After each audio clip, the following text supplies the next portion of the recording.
Hello বন্ধুরা, welcome to my channel sushi simple life. I hope তোমরা খুব ভালো আছো, আমিও খুব ভালো আছি। তো তোমাদের সাথে আজকে যে ভিডিওটা শেয়ার করছি সেটা হচ্ছে রথের। আর যেহেতু কার রথ ছিল তো আমরা সবাই মিলে বেরিয়ে পড়লাম।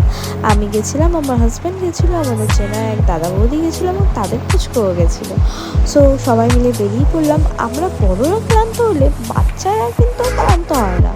যাই হোক, দেখতেই পাচ্ছ কত ভিড়। যেহেতু আমি দমদম নাগেরবাজারে থাকি, নাগেরবাজারে তো সবাই জানো অনেক বড় মেলা হয়। যারা যারা এখানে থাকো আর যারা থাকো না তাদের জন্য এই ভিডিওটা। আর দেখো এখানে কত জিনিস বিক্রি হচ্ছে।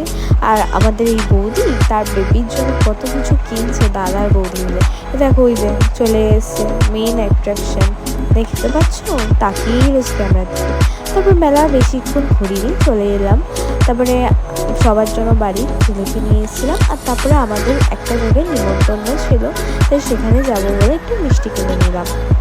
তারপরে আমরা সেইখানে চলে গেলাম। আমার আরও বান্ধবীরাও গেছিলো। যেহেতু আমার আর আমার হাজব্যান্ডেরও ইনভিটেশন ছিল, তো আমার হাজব্যান্ডও গেছিলো এবং আমার হাজব্যান্ডকে বললাম আমার একটু ভিডিও নাও তো। সেইগুলো আমি শেয়ারও করছি, দেখতেই পাচ্ছ অনেক ভিড় ছিল। আর দেখো ঠাকুরের কাছে আমরা চলেও এসেছিলাম। তারপরে সব বন্ধুরা মিলে অনেক দিন পর একটা আড্ডা দিতে বসেছিলাম। আর অনেক আড্ডা দিচ্ছিলাম। আমার খুবই ভালো লাগছিলো, বিকজ এটা আমার বিয়ের পর সমস্ত বন্ধুরা একসাথে ছিলাম। তারপরে দেখা একটা পুচকু, তার সাথে দেখা হয়ে গেল এবং সেই হচ্ছে আমার ওই বান্ধবী যার বাড়ির ইনভিটেশন ছিল, তারই দিদির মেয়ে অ্যাকচুয়ালি। যাই হোক, তাকে আদর করে গল্প আড্ডা সেরে তারপর আমরা সবাই মিলে খেতে বসে গেলাম। ওই পাশে আমার 3 বান্ধবী বসেছিল, আর ওই পাশে আমি, আমার হাজব্যান্ড আর আমার এক বোন বসেছিলাম। তারপর ওখানে আস্তে আস্তে পাতা দিয়ে দিল, জলের বোতল দিয়ে দিয়েছিল। দেখো হাওয়া এত যে উড়েই যাচ্ছিল। তারপরে দিয়ে দিয়েছিল হচ্ছে ফার্স্টে ভোগের প্রসাদ, খিচুড়ি আর কি। তারপরে লুচি, ছোলার ডাল, একটা করে লুচি আর ছোলার ডাল। এই তো পেট অলমোস্ট ফুল হয়ে গেছিলো, বিকজ কিছু খেতে ইচ্ছা করছিল না, যেহেতু এনজয়মেন্ট ছিল হচ্ছে মেলায় যাওয়ার আবার। যাই হোক, তারপরে দিয়ে দিল হচ্ছে পোলাও, তারপরে হচ্ছে আলুর দম, আর তারপরে দিয়ে দিয়েছিল হচ্ছে বেগুনি। তারপরে হচ্ছে আমরা আস্তে আস্তে সব খেয়ে নিলাম। খাওয়ার পর দিয়েছিল হচ্ছে চাটনি, পাঁপড়, তারপরে হচ্ছে গোলাপ জাম, কিন্তু সেগুলো আমি কিছুই খাইনি।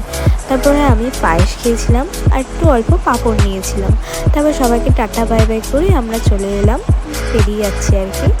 তারপরে দেখো কত লোকজন এসছে, আর আমার তো জুতোই খুঁজে পাচ্ছিলাম না।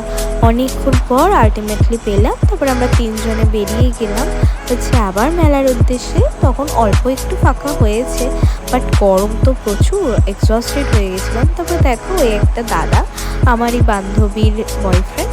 তারপরে সামনে আরও 2 জন যাচ্ছে, বোন আর আরেক বান্ধবী। তারপরে আস্তে আস্তে কত খেলনার দোকান, কত ফুল, তারপরে কত দোকান, কানের হার, তো অনেক কিছু দোকান। তাও আমরা এবছর ফুল মেলাটা ঘুরে উঠতে পারিনি, কারণ অনেকটা রাত হয়ে গেছিলো আর শরীরে এনার্জিও ছিল না।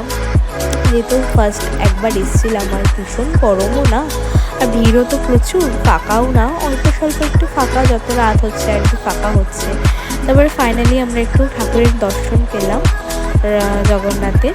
তারপরে আমরা ওখানে একটু কলা, চিনি আর একটু পান নিয়ে পুজো দিয়ে দিলাম। আর প্রতি বছরই দিই, আগে মার সাথে আসতাম তখন দিতাম, আর এখন হাজব্যান্ডের সাথে আসছি তাই এখনও আমি দিলাম আর কি। আগে মা দিত। তারপরে আমরা সবাই মিলে আবার ঘুরছি। তারপরে আমার হাজব্যান্ডও একটু কোথাও গেছিলো মেবি বন্ধুদের সাথে, তো তারপরে আবার আমাদের সাথে জয়েন করলো। তারপরে এখান দিয়ে একটু ফুল নিলাম, আমার হাজব্যান্ডের হাতে যে ফুলটা দেখলি সেই ফুলটাই নিলাম, পিঙ্ক কালারের। তারপরে ওটা নিয়ে আমরা আবার একটু হাঁটছি। তারপরে একটা ফাঁকা জায়গা পেয়ে আমরা একটু রেস্ট নিচ্ছিলাম, বিকজ অনেকটা হাঁটা হয়ে গেছিলো। তারপরে আমরা এক ফুলের দোকানে চলে এসেছিলাম, ফুল গাছের আর কি। সেখানে দেখো এরকম 2 রকমের ফুল একটা গাছের থেকে। তারপর ওখান থেকে আমরা 2খানা ফুল, বেল ফুলের গাছ আর একটা মানি প্ল্যান্ট নিয়ে চলে এলাম। আর আমরা একটু কানেরও কিনে নিয়েছিলাম। তারপর সবাইকে টাটা করে চলে এলাম। ভালো লাগলে লাইক, সাবস্ক্রাইব করে